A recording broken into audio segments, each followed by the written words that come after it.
Ginisang pusit? Tara, kain tayo!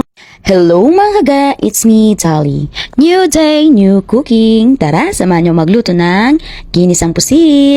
At ito na nga, ipapakita ko sa inyo ang pusit na hihiwain ko.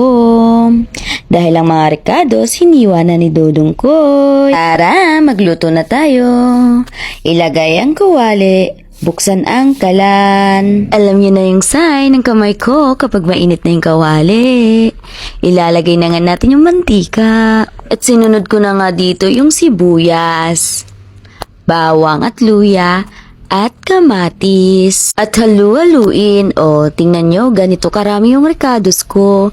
Mas marami, mas masarap, mas mabango. At ilalagay na nga natin si pusit. Halu-haluin. At lagyan ng water. Hintayin nga natin kumulo para maluto. Charan! Tingnan nyo mga haga.